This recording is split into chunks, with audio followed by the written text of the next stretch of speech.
Praise the Lord.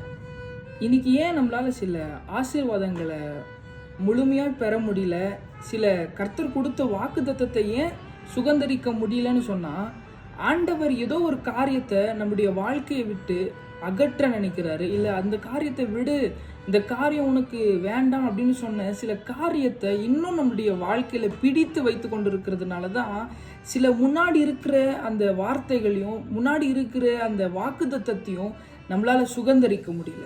இஸ்ரவேல் ஜனங்களை கர்த்தர் கானானுக்குள்ள நடத்தும் பொழுது அவங்க வனாந்திரத்தில் பிரயாணிக்கிறாங்க.